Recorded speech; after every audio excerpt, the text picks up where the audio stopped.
après les os et chauves-souris, on va aller dans un monde un peu réduit et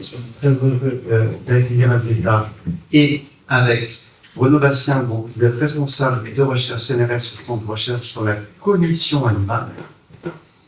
Et donc, la première question pour moi, c'est, puisque résident syrien, est-ce qu'il y avait chez toi un goût, déjà, en amont, une intuition, une envie d'aller travailler sur, on va dire, une faune pas minuscule, mais quand même plutôt réduite, comment cet univers animalier l'a amené à aller voir les savants libéralistes.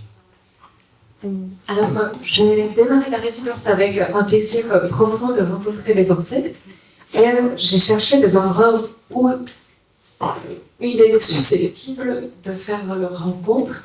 Et donc, c'était l'endroit où j'ai trouvé des chercheurs qui m'ont accompagné dans Renault. Et c'était un laboratoire sur les comportements, où on étudie le comportement collectif des animaux. Et il y en avait en effet plein. Mais tu ne pas comme une photographe animalier, là. Alors, pourquoi l'insecte? Pourquoi je me suis intéressée à l'insecte? Ma passion d'origine, c'est les oiseaux. Et de l'oiseau, j'ai extrait de la matière pour la photographie. Et en fait, auparavant, j'ai rencontré une chercheuse qui s'intéressait de la manière dont la couleur apparaît dans les plumes des oiseaux. Et ensuite, par cette recherche, je suis arrivée à m'intéresser à la morphologie. La morphologie et la susceptibilité de l'insecte qui, par sa petitesse, peut passer sous un passe-vue et donc se plier à mes expérimentations. Et donc, c'est par sa petitesse et par la diversité de ses formes, mais aussi la morphogénèse, la morphologie, qui m'a amené à m'intéresser à l'insecte. Et bien, alors, on revient sur la question de la contrainte. Il fallait que l'insecte soit suffisamment petit pour rentrer dans le passe-vue, c'est-à-dire pouvoir ensuite être irradié par la lumière et faire l'image. Donc devenir le négatif. Qu'est-ce que vous avez pu faire pour cet artiste qui semble animé d'une passion un peu singulière? Et donc moi, Julien m'a contacté. Donc moi, je ne travaillais pas forcément avec l'insecte. Je travaille avec le système. Je suis physicien de formation. J'ai travaillé beaucoup avec les plantes. Et en ce moment, je travaille beaucoup avec les poissons. Et je travaille aussi un peu avec l'insecte. Et du coup, la question qu'elle avait, c'était de savoir comment on pouvait représenter la vie d'un insecte. Représenter la vie d'un insecte. Voilà. Et donc, moi, j'ai des vues qui sont un peu radicales sur la question, qui est, je pense qu'on ne peut pas vraiment représenter la vision d'un insecte, au même titre qu'on ne peut pas représenter nos propres perceptions. Je ne connais pas votre perception, je ne connais pas sa perception, mais on peut se baser sur la physique qui est perçue, c'est-à-dire les photons, la forme de l'œil, les signes qui sont perçus, et essayer de faire à partir de ça. C'est comme ça qu'on a commencé à collaborer. Très intéressant, parce que l'année dernière, à la même place, un spécialiste du végétal répondait à Bernard Véron en disant « On ne pourra jamais savoir ce que regarde une marguerite ». Et dans ma tête, je me suis dit « Voilà, effectivement, c'est impossible. Et nécessaire. » Donc, l'artiste va prendre la balle au bon, et ton idée, c'est d'essayer de voir l'insecte, de voir comment on voit l'insecte. En fait, je dois admettre qu'au début, ça ne m'intéressait pas du tout comment l'insecte me voit, parce qu'il était, c'était la matière, c'était une matière pour moi. Et avec l'insecte, il y a ce double statut, c'est un animal, mais c'est aussi peut-être de sa petite taille, c'est aussi un objet. Et il y a dans ce milieu des entomologistes une passion un peu double pour cette forme de vie, mais aussi pour la carrosserie, qui est extraordinaire, c'est brillant, c'est joli, c'est des objets, c'est des bijoux. Et donc, on peut s'attarder sur leur qualité esthétique et les collectionner comme n'importe quel objet de collection, mais c'est aussi un animal. Et du coup, quand j'ai commencé à percevoir et à chercher comment utiliser l'insecte pour ma photographie, je me suis rendu compte, en fait, on est sur un terrain un peu vague si on travaille sur le vivant, et ce vivant, pour pouvoir le représenter, il ne l'est déjà plus, souvent. Il faut arracher les morceaux, ils sont morts, en fait. C'est effectivement pas très éthique. Et donc, d'où la question de regard. Quand on insère un insecte dans un microscope, voilà, question arrive, qu'est-ce que ça me ferait à moi si moi j'étais à sa place? Et donc, aussi, question bête, en fait, la photographie, c'est humanophore. On a donc l'appareil photographique, c'est une analogie avec le humain. Et je me suis dit, si donc par superposition d'un appareil, quand on regarde, on fait une tentative, c'est une convention qui n'est pas vraie, mais ce n'est pas une vision humaine. Et du coup, je me suis dit, qu'est-ce que ce serait si on faisait ce pas de côté avec une lentille, une superposition sur chaque hexagone présent dans les yeux d'insectes. Et donc j'ai commencé à bricoler à partir de cette idée bio inspirée. Et j'ai envie de demander à Renaud, mais est-ce que dans vos laboratoires, dans vos études, de l'extérieur, est-ce que vous utilisez des images pour essayer de percevoir, de comprendre quel type d'image finalement est toujours dans le macro, dans la microscopie, et quels sont les outils? Alors, moi, je travaille à une échelle où on peut voir les objets que j'utilise. Et donc la photographie est assez importante, en fait, parce que du coup, à la base, moi, j'ai commencé avec le point. Et donc, il y a tout le time-lapse, donc prendre les images, image par image, et il y a la croissance des plans. Donc, il faut prendre des jolies images, parce que, à la fois, c'est plus sympa à regarder, mais aussi, il faut que la machine puisse analyser les images. Donc c'est important d'avoir des belles images, quoi. Et en fait, maintenant, ce que je fais, c'est beaucoup lié à la réalité virtuelle.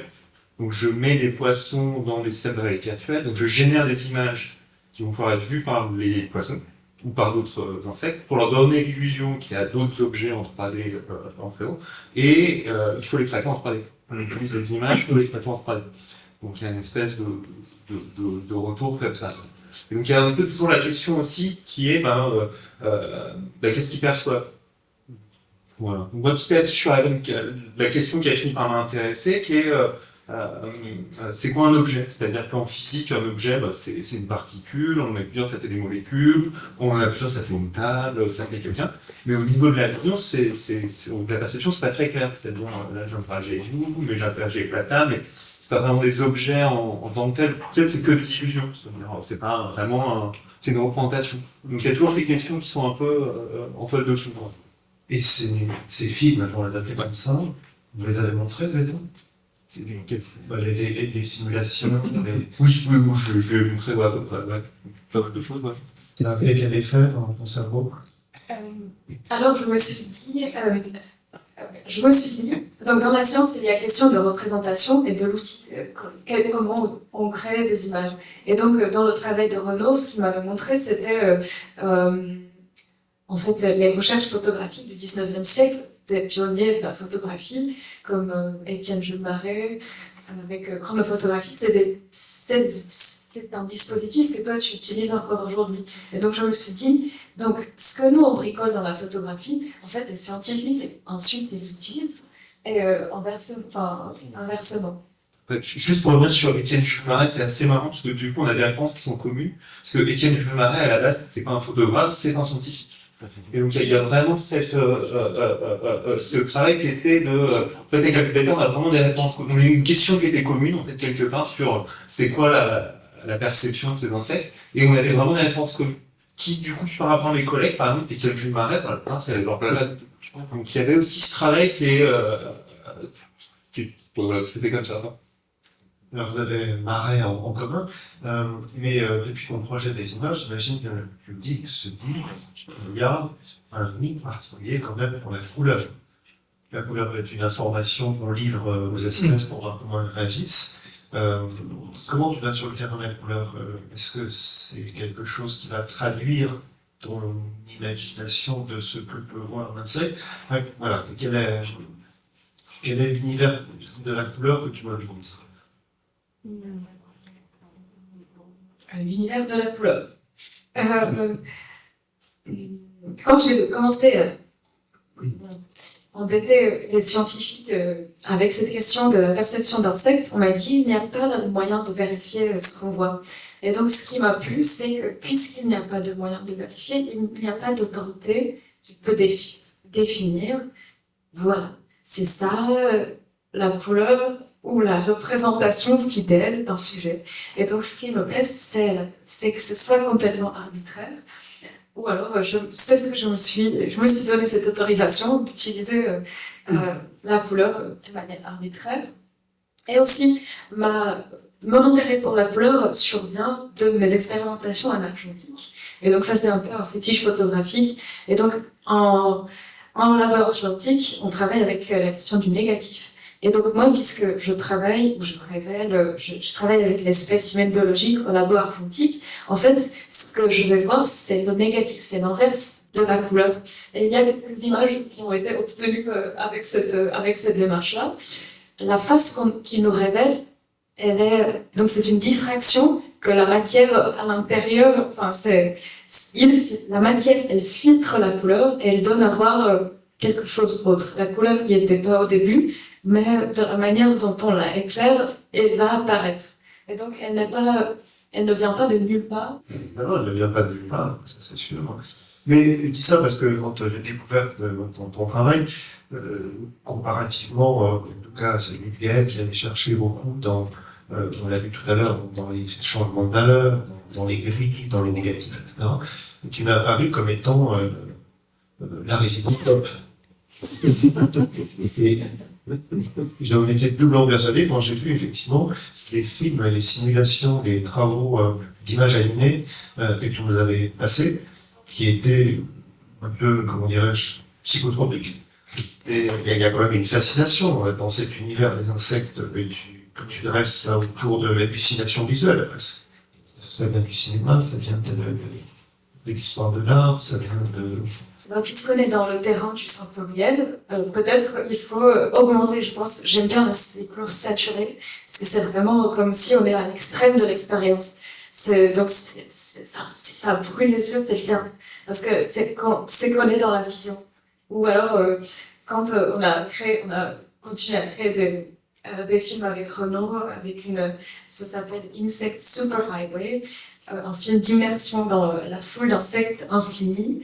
Il y a la volonté de royaume d'essence et exaltation de la vision par la couleur. Et oui, la couleur est vraiment un facteur d'excitation mentale. Et est-ce qu'on a un extrait du film? Alors, sur demande. Mais là, on ne peut pas le projeter. Non. Vaut peut-être mieux. Enfin, en tout cas, ça existe. Alors, est-ce que, Renaud, de votre côté, quand vous regardez les travaux d'Advenka, est-ce qu'il y a des informations, c'est un grand mot, en tout cas des sensations, des choses que vous n'aviez pas eu l'occasion de convoquer ou de recevoir au labo? Et toute cette question d'Advenka, vraiment sur les lentilles, la forme des yeux et comment c'est capté. Et c'est vrai que, moi, j'ai cette vision un peu radicale que, en général, quand les gens vous disent on va vous présenter la vision des insectes, ils vous présentent ces images des hexagones. Parce que les insectes ont des hexagones. Mais c'est pas ce qu'ils voient, parce que typiquement chez nous, si vous regardez, on a, déjà il y a le nerf optique, donc il y a un trou, un champ visuel. Il y a la fovea, il y a une grande concentration de cellules visuelles à ce niveau-là. Et si on le représentait comme on représente sur les insectes, vous verriez les images, c'est pas ça que je vois. Donc il y a vraiment une distance entre les deux. Et du coup, quand même, quand on a commencé à le faire sur le on peut le faire, donc on a commencé à regarder. Et du coup, il y avait vraiment une question de, entre la représentation qu'on en a et la représentation qu'ont les insectes, est-ce qu'on peut sortir des choses qui sont assez intéressantes, puisque on pourrait le faire de manière systématique du point de vue scientifique, mais en fait, les résultats qu'on trouverait, je pense pas, sont forcément très intéressants, mais de le passer dans le domaine artistique, et justement d'en faire l'expérience, on fait quelque chose, à mon avis, plus intéressant. Comment les images qu'on va projeter, comment idéalement elles peuvent être produites en tirage? Par exemple, pour être fidèle à tes attentes, tu irais vers quel type d'impression? Parce que tu parlais d'analogie avec le tirage argentique, etc. Et comment tu vas approcher des choses aussi complexes que ça pour le rendu, on va dire. Donc, il y a une manière habituelle dont je produis des images, et donc c'est une étape de matérialisation de la perception, de création de l'image mentale. Donc, c'est comme si on sortait les images du cerveau, on imagine une forme, et ensuite elle se concrétise elle apparaît, elle se révèle sur le papier photographique. Donc, ça, c'est quelque chose qui fait sens, qui a fait sens pour moi. Avec la résidence 1+2, je travaillais pas dans le labo, je travaillais dans les labos des autres. Je travaillais dans les labos des autres. Donc, en tant qu'invité, je devais adapter mes moyens de production aux espaces dans lesquels je me trouvais. Et donc ça, c'était un challenge intéressant, et voilà que j'ai fini par définir le moyen de travail, qui était comme je devais donc apporter une boîte lumineuse avec des filtres et reconstituer un peu mon bricolage habituel avec lequel je produis des images. Et avec le travail de l'édition, ces images, ils ont pris de l'immatériel, elles sont apparues sur le papier. Et voilà, donc, je me souviens du défi de traduire ces couleurs hors champ, excessives, par une technique d'impression. Alors, on a fait un peu le tour de la production, et bien sûr, on n'a pas du tout parlé de la chose centrale, qui est que dans l'imaginaire collectif, l'insecte, surtout quand il prend des dimensions ou des couleurs aussi saturées, peut révéler toutes les formes anxiogènes qu'on peut avoir autour de ces bestioles. Qu'est-ce que tu cherches à faire peur? Est-ce que tu cherches à te faire peur? Est-ce que ça ne te fait plus peur? Est-ce que tu as envie que ces petits animaux rentrent dans une autre échelle de valeur? Je trouve que tu les aimes bien, ces bestioles. Est-ce que c'est quelque chose de cathartique, c'est pas ne plus avoir peur des araignées, des insectes? Je pense qu'il y a quelque chose de touchant qu'on ne ressent pas quand ils sont déjà à l'état posthume, c'est quand ils sont vivants, quand on les photographie, qu'on essaye de les saisir, il y a un rapport de pouvoir, un rapport de force entre moi qui suis 100 fois plus grande qu'un petit animal, et je trouve que ça me touche. Après, si on s'approche, là, c'est différent. J'avais une affinité pour le cafard, j'avais le désir de rencontrer un cafard. Mais en fait, j'ai rencontré des cafards, mon vœu a été exaucé, mais c'était horrible, parce qu'un cafard, on ne peut pas y remédier, il n'y a aucun moyen de le rendre joli. Il y a un cafard dans le livre, mais c'est un cafard angélique, qui s'est déshabillé de sa peau, et du coup, il apparaît blanc, et donc un peu dans sa forme céleste. Et donc ça, c'est le seul état de cafard qui est joli. C'est sa vue, vraiment c'est sa peau qui est restée, c'est ça? Alors, sa peau n'est pas restée. Mais par contre, la mue, j'ai récolté les mues d'autres insectes. Et ça, c'est aussi un phénomène, un croisement photographique avec le monde insecte. Parce que la mue, c'est la vie, c'est la peau d'un insecte dont il se débarrasse. Et donc, c'est une empreinte.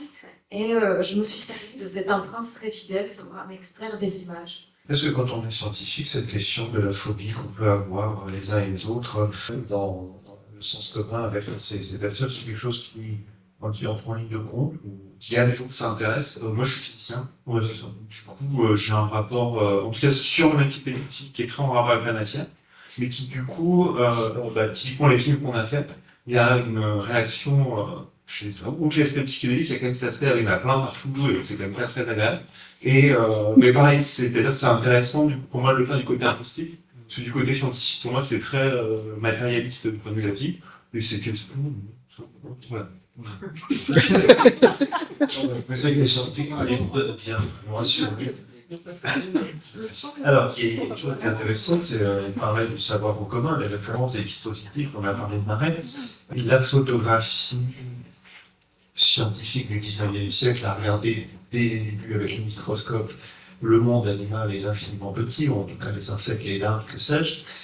Est-ce que tu as regardé ce patrimoine, cette partie de l'histoire de la photographie avant de te lancer, ou tu l'as découvert au fur et à mesure, parce que elle est assez extraordinaire. Moi, je suis toujours étonné du fait que les photographies scientifiques des années 1850, 1860, finalement, on pourrait les démontrer aujourd'hui, et elles ont une capacité d'observation qui semble pas très éloignée de ce qu'on peut faire même presque aujourd'hui.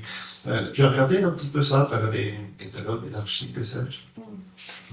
Donc la première référence par rapport à l'histoire de l'imagerie insecte, je l'ai trouvée dans un livre qui recensait le mouvement des peintres néerlandais du XVIIe siècle. C'est là qu'on a découvert le microscope et donc on a commencé à s'intéresser au règne terrestre. Et donc c'est l'intérêt pour la Terre et c'est le protestantisme qui a permis de voir les propriétés du monde.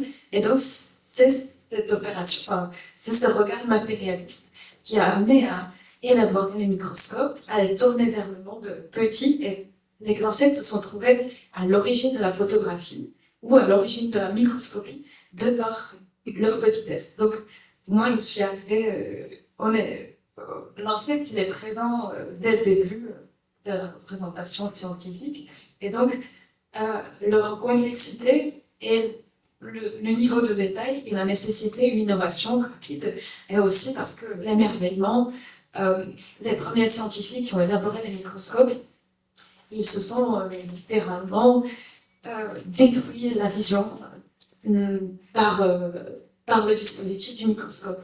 Et donc, la curiosité, elle était plus forte que le désir d'autopréservation, mais en tout cas, les humains, on aime bien ça, on aime bien regarder. L'insecte, c'est intéressant à regarder. Et du coup, de la gravure extrêmement détaillée, on a été stimulé pour en arriver à faire de la photographie. L'idée de travailler sur des objets qui sont visibles, en fait, comme ça, donc finalement, pas de microscope électronique, pas de choses comme ça. Et ça, c'est très intéressant parce que finalement, c'est là où on est à l'échelle de photographe, on peut regarder. On est presque étonné, on pourrait se dire que finalement, est-ce qu'aujourd'hui on peut faire la physique en regardant simplement les choses avec nos yeux? Mais on a tellement l'idée que les laboratoires sont extrêmement élaborés avec des appareils, voilà. On peut encore interroger des phénomènes fondamentaux simplement en regardant une bouteille d'eau. Alors, moi je viens de la physique macroscopique, donc, qui est l'étude des phénomènes à l'échelle mondiale, qui a eu beaucoup de succès dans les années 80. C'est comme la New Wave, c'est les années 80. Ouais, c'est ça, quoi. Et aussi, moi je vois, quand j'ai fait ma thèse sur les plantes, donc il y a une quinzaine d'années, qui était la question de savoir comment est-ce que les plantes se redressent par rapport à la gravité. Et donc du coup, j'ai fait des films en image par image, ce genre de choses. Et ce qui était intéressant pour moi, c'était que le premier film en image par image de plantes qui se redressent, il date de 1698. Voilà. On connaît les films de Commandon, mais qui sont un peu plus tard. Voilà, je ne connais pas cela, mais là, c'est Green Theta. Et du coup, c'est le premier film, du coup, en image par image de redressement d'une plante. Et en fait, donc avant le XXe siècle, il y a une certaine domination pour la physiologie, donc les bonnistes allemands, qui meurent avec la guerre, on va dire, qui après la Deuxième Guerre mondiale, c'est la chimie. Et donc on explique tous les problèmes avec la chimie. Dans ce cas-là, si c'est pas la chimie, ça n'intéresse pas. Qui, aux alentours des 90, ça devient la génétique. Et donc on explique tous les problèmes avec la génétique. Et puis le reste n'est pas intéressant. Et qui, depuis, on va dire de 2010, après le moment où j'ai fait ma thèse, on commence à revenir justement à cette étude du mouvement, qu'il y a des choses à comprendre, et qu'on voit dans d'autres domaines de la biologie. Sur le développement, c'était la génétique. Il y a 20 ans, on a vu le mouvement, c'est la raison de tous les problèmes. Et donc ces problèmes qu'on évacue petit à petit, en travaillant là-dedans, on a une meilleure technologie, ils finissent toujours un peu par revenir. Et donc, on a l'étude du mouvement, l'étude de la perception, des échelles qui sont nos échelles, restent importants pour l'étude de ces phénomènes. Non, c'est génial, j'ai l'impression qu'en 10 minutes, j'ai compris toute l'histoire des sciences. Finalement, il y a des passions pour des sujets, des objets, des méthodes pendant une génération. Tous les budgets sont là. Oui. Et ensuite, quand là, il y a eu le tout génétique, là, on est dans le tout quoi. On ne sait pas trop les années. Tout y a. Tout y a. Tout est facile, on va convaincre. Donc, c'est ça. Il y a des fantasmatiques. Et ça, c'est vraiment passionnant. Parce que, en histoire de l'art, c'est pareil. il y a des courants, il y a des mouvements qui s'imposent à un moment donné, on voit tous le monde, on représente tous le monde avec beaucoup de couleurs, des formes, des structures, des performances, ceci, cela, et on est quand même extrêmement tributaire d'une histoire de la curiosité, d'une histoire du goût, etc. Aletta, tu es une jeune artiste, tu as appuyé sur un accélérateur qui est le vivant et la couleur. Jusqu'où vas-tu pousser? Est-ce qu'il y a une suite après cette résidence? Est-ce que ça ouvre des portes? Est-ce que tu as tout dit sur ton rapport aux insectes? Alors, j'ai commencé à élaborer, bricoler. Donc, j'ai bricolé un dispositif multilenticulaire qui permet de restituer un imaginaire de la vision d'insecte. Mais cet outil est très rudimentaire et insuffisant. Et donc, peut-être la prochaine étape, ce serait de fabriquer des outils optiques pour pouvoir continuer à augmenter l'image, inspirée par les concepts piochés ou volés aux organismes que je rencontre. Une vampirisation des dispositifs. Un extractivisme photographique. Oui, non, mais c'est passionnant en plus de voir comment tu associes du bricolage, du concept, de la sensation. Et si demain, une résidence largement dotée fléchait un axe de recherche sur comment les humains voient les humains, je ferais quoi comme photographie? En considérant que l'humain est une espèce parmi d'autres. Jusqu'à récemment, les humains, ça m'intéressait pas beaucoup. Non, mais c'est très bien payé. Les humains bien intéressants. Il y a moins de poils, moins de pieds. C'est un argument. C'est moi bon. C'est moi. Et comment l'humain regarde, et eux, on sait à peu près comment l'humain regarde, mais c'est pas encore très... Mais c'est-à-dire que il y a plusieurs étapes, c'est-à-dire il y a l'étape de la relation avec le monde matériel, comme ça, donc il y a les photons qui arrivent. Voilà. Ensuite, ils sont transformés par la lentille, ils arrivent sur l'accepteur, ils passent dans la tête quelque part. La manière dont les photons arrivent sont transformés par la lentille, ils sont arrivés sur les neurones récepteurs et sont transmis, ça on le sait pour tous les insectes, hein. Je pense que, enfin, pour tous les organismes vivants. Maintenant, ce que c'est la vision, pour l'humain, on a la chance de savoir, et on sait que ça marche un peu pour tous pareil. Pour les mammifères, on imagine que les yeux sont un peu pareils, mais par exemple, les mammifères qui ont les yeux sur le côté, c'est pas évident forcément de se dire comment ça fait d'avoir une vision à transformation constante, des choses comme ça. Les oiseaux qui ont jusqu'à 7 capteurs de couleurs, qu'est-ce que ça fait? Nous, on en a 3. Si on en a un quatrième, on ne peut pas savoir, en fait. Donc, Non, c'est passionnant. Je me rappelle qu'une fois, mon médecin de famille m'avait dit cette chose, donc que j'ai toujours pas, enfin, que j'ai compris, mais qui m'a toujours bouleversé, parce que j'avais mal aux yeux. Je sais plus ce que j'avais été fait. Il m'avait dit, vous savez, monsieur, la grande particularité de l'œil, c'est que c'est le seul organe humain qui est capable de se regarder. Mon foie ne se voit pas. Mon estomac ne se regarde pas, mon cœur peine à se contempler. Par contre, l'œil se voit. C'est très étrange quand même comme idée. Peut-être un foie se voit. Je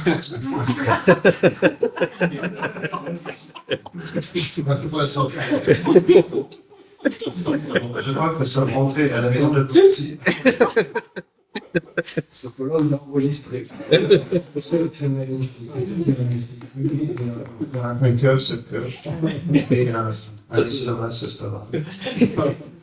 Donc, les humains n'intéressent pas, même richement dotés par eux.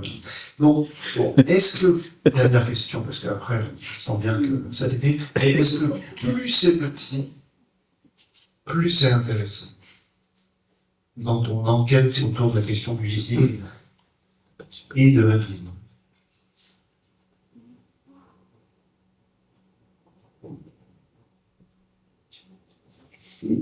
La réponse est non.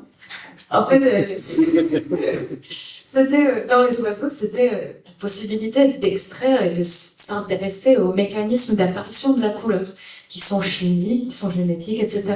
Dans l'insecte, il y a l'idée, ce qui m'intéresse, c'est la possibilité de voir autrement, ou alors d'imaginer un dispositif, de voir, enfin, donc le but, il est photographique, il n'est pas dans peut-être, il est plus dans l'image que dans l'objet.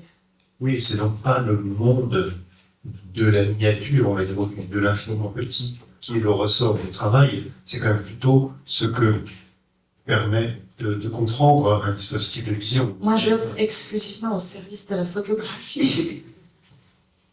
Non, mais c'est très bien de revenir sur ce média. Bon, on le disait avec Gaël tout à l'heure, à un moment donné, c'est un questionnement photographique. Chacun, effectivement, va au bout de l'interrogation de son médium, des fois avec des moyens, on l'a vu avec la chambre, ou l'on voit avec la question du tirage, qui ne sont pas nécessairement associés à du high-tech, hein, mais à des déplacements de questionnement plutôt que simplement la question du progrès.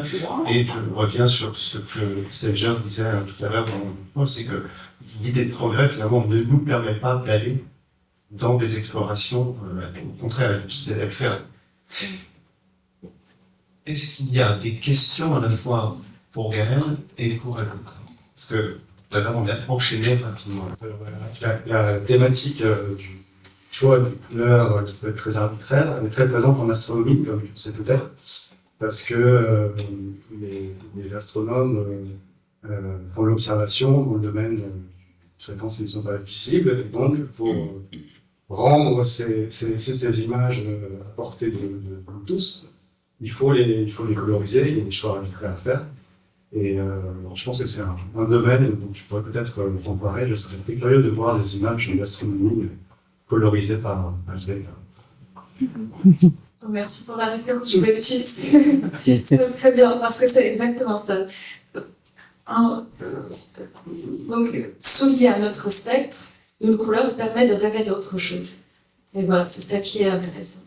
Si je peux me permettre, on a mangé pas loin de mot tout à l'heure. On parlait de la perception, depuis tout à l'heure, on ne parle que de la vue et des yeux, et en fait, c'est une limite qui est déjà donnée aujourd'hui, alors que en fait, la perception de notre environnement et la vision ou la projection d'une image qu'on peut en avoir n'est pas uniquement reliée à la vue, bien sûr, mais à l'ouïe, à l'odorat, à bien d'autres éléments.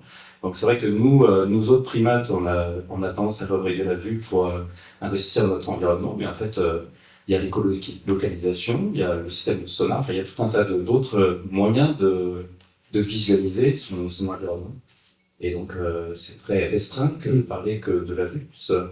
Voilà, enfin, je sais pas si, bien sûr que ces autres champs font partie des choses qui sont étudiées, ou qu'on essaye de corréler ou de ne pas distinguer avec justement la vue, le regard et l'œil. Moi, je pourrais répondre rapidement là-dessus. L'avantage de la vision de mon computer, c'est que c'est très géométrique. Donc, je peux calculer la géométrie, tout ça. Maintenant, je vais peut-être laisser ta réponse sur le problème de visualiser les autres. La traduction, tu as le mot de la fin, il faut que tu me fasses une belle forme, parce que tu as monté de niveau. Moi, je ne peux que défendre la suprématie de l'image fixe de la photographie. Donc voilà, donc, je pense que les images dans des rectangles, carrés, c'est le meilleur. Et puis depuis l'imposition, depuis l'invention par Michel Niels, on va dire, de la photographie, et donc notre affinité en tant qu'espèce d'être fixée par ce genre de truc, il y a une fascination pour la restitution du réel, et on a oublié, donc depuis ce petit carré, il est apparu, on a compris, appris, accepté, on a mangé que ça c'est la restitution de la vision du monde. Donc c'est une convention qui nous a été, qu'on a inventée et qu'on a acceptée, et qui est que j'adore et que je trouve comme célèbre et riche. Mais donc, vous avez raison, on a coupé et on a oublié, ça nous a fait oublier la pauvreté de cette image fixe. Parce que donc, avec la photographie, très vite, on s'est apparu on était frustrés par le manque du mouvement et ensuite par le manque du son. Et donc, dans les films, commencé à faire des films avec des récits. Ensuite, on a ajouté la musique. Ensuite, on a ajouté la parole. Ensuite, maintenant, on peut être au cinéma et ça bouge. Et donc, il y a une volonté d'aller vers la représentation la plus... la reproduction de notre expérience, c'est quelque chose que les gens ils sont intéressés. Mais moi, je suis photographe, donc le petit carré, ça me suffit. Merci de cette dernière sentence, le petit carré me suffit. J'ai quand même un hymne photographique que j'avais pas entendu. Martin, un grand merci beaucoup à tous les deux.